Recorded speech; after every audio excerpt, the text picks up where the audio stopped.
days to prepare after a long season, and obviously everyone's really excited. We've got a great team here, and really good team culture and camaraderie around the guys, and looking forward to going out there and obviously, for these guys to get to play on home soil in an event like this against such quality teams and players is something pretty special that they don't get to do every week. With that said, though, we've got a bloody tough match tomorrow night. Obviously they're led by their male player in Casper Ruud, and it's going to be a hell of a match between him and Alex, which I'm really looking forward to sitting there, and it's a good preview of the Australian summer. Alex, after the Australian Open last year, you said that you'd talk to your team and you might reconsider playing the United Cup this year. What made you want to come back this year, and what was your thinking process about that? Yeah, I mean, obviously the dates being a little bit later definitely had a lot to do with it.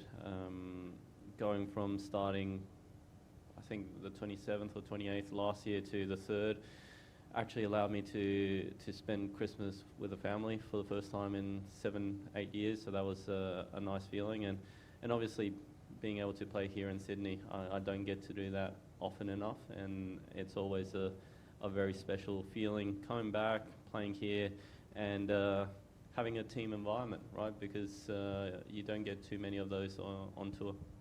And Lleyton, last year you put in Alex and Gadecki for the mixed doubles, the singles players, and in Davis Cup you did similar this year. If you can speak generally, what's your thinking in terms of picking doubles players versus singles players in these types of competitions, and does that change for mixed doubles as opposed to men's doubles? Yes and no. A lot depends on matchups, to be honest, in every situation. But we're lucky. We've got everyone can play mixed doubles up here. We're very fortunate that we've got a lot of options as well. And I think a lot of players that can switch and play with different partners as well, which is important, I think, in this kind of format. Obviously the singles players, and more so Alex, because of our matches, he's the one playing the second singles match, and then would have to back up straight after as well. So, you don't have a lot of time after the singles matches to make these decisions, but it'll be something that Alex and I will sit down straight after his singles and work through. Jason and Madison, congratulations. Very exciting. I was just wondering if each of you could just share how special that moment was for you, and also how nice it is to be starting the season on a team together too. I hope so. You got this. Yeah, no, it was super exciting. I didn't anticipate the hour leading up to it. I was so nervous. That was crazy. It felt like we were on like a first date again. So very happy I did it. Very happy Maddie said yes, which is good. But yeah, no, we were super pumped that we could both get into the United Cup as well. It's not often that we can play the same tournaments. When we can, we try. But to start the year together. Playing for Australia as well, supporting these guys is super special, and we're looking forward to the week. And Maddie, for you, just how special was? No, it's very exciting, especially, having that time in Perth, and then it was our first time to Roto, and it was such a special spot to do it. So, it was really exciting. And it's been nice to spend these couple of weeks together, especially after, to enjoy it. And it's super exciting. We get to be in Team Australia. So we're looking forward to it.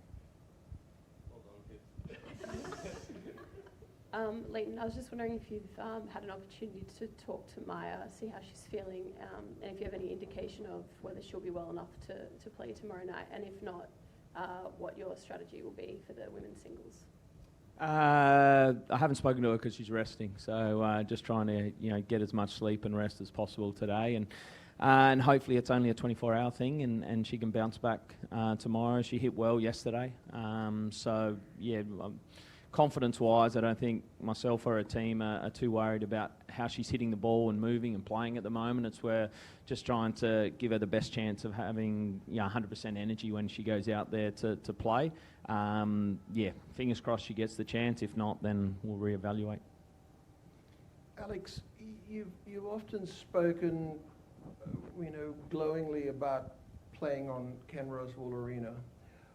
What takes over when you walk on there and you have a match to play? What does it actually feel like for you?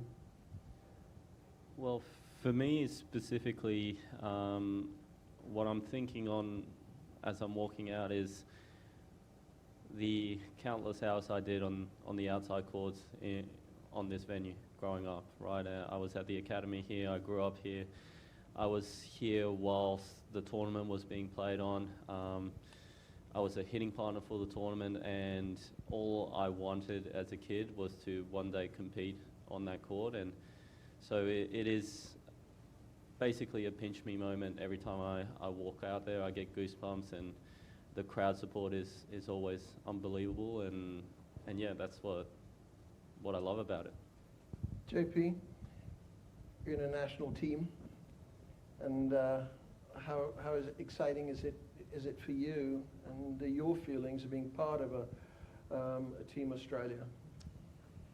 Yeah, Greg, to be honest, I'm 36 years old now, and to be able to represent my country with a great bunch of professionals here, it's something I've always dreamed about. And to do it here in Australian soil as well, at a venue I actually played like Demon did. I actually played juniors here a lot. We used to have like the New South Wales Open here. So to come back here and be able to do it, in this sort of stage, this environment. Obviously, I watched United Cup on TV. The Ken Rosewell Arena goes nuts when Australia comes out. So to be a part of this year, I'm really looking forward to it. And yeah, like I said before, it's awesome to be in this team environment and learning so much already here. So it's been great.